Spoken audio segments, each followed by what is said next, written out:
was a strong and friendly fella with the name of Campanella.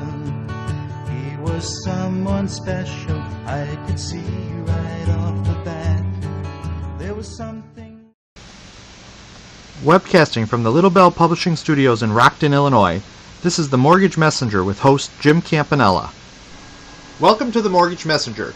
Today is Monday, July 26th, and today we're going to do a little recap of the activities of last week as well as what's coming up this week. So why don't we begin? And now, the week in review.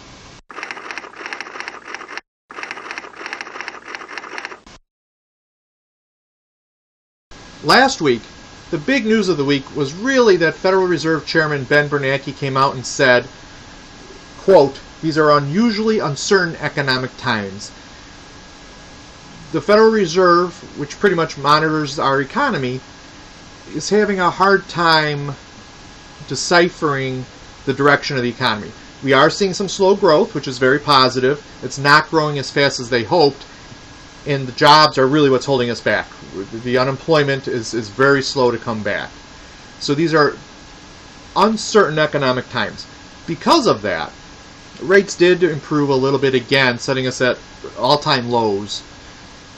Keep in mind, however, any positive news for our economy, anything, is going to cause our rates to go back up. Maybe not a lot, but they're going to go back up. So if you're in a position to lock your loan, certainly you should do that. If you're considering refinancing and these rates are good but not exactly where you want them to be, if it makes sense to refinance, do it now. Because any news, and there's going to be good news coming. I mean, the economy is going to improve. Any news that comes out is going to cause these rates to come from these levels. They're the lowest levels since like the 1950s. You can't sit there and gamble any longer. Take the time. Plan on buying your home, refinancing your home, locking your rate. Whatever you need to do, you should be doing it now. Coming up this week, on Monday, we have new home sales. And again, that could be an indicator of better economic times. If home sales are higher than anticipated, that's going to show that the economy is picking up some speed.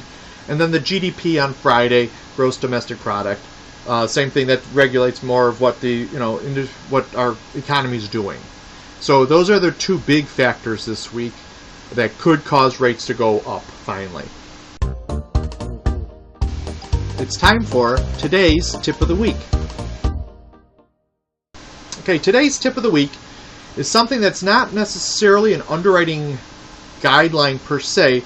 However, underwriters are looking at this now, and that's deposits in your bank account. Standard is we ask for 2 months bank statements. We ask for all the pages, and we go through them. And the underwriters are looking for any type of unusual activity for deposits outside of your normal paychecks or child support or whatever else you may have. Anything of substance, maybe $200, $250, $300, $500. There's no set dollar amount that they're looking at because, again, it's not really a guideline. But they're looking at any large deposits or large deposits. Again, they may not be real large. It may only be a couple $100s.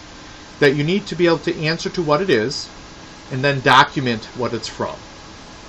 So, keeping that in mind as you're going through the process of obtaining a loan, if you do put a deposit in, gifts, for a birthday or whatever the case may be, you want to put, again, in a file, put what the items are, copy it so you can support it with documentation, so that if you are asked about it later, it's a lot easier for it to say, yes, here it is, than have to go back and try to trace it. So for the tip of the week is make sure you're able to document all your deposits that are going into your bank account.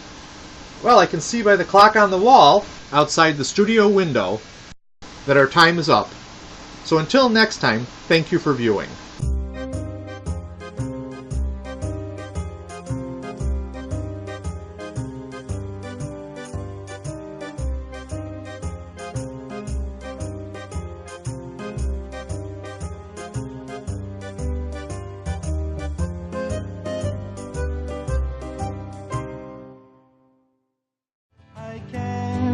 Forget you, Campanella.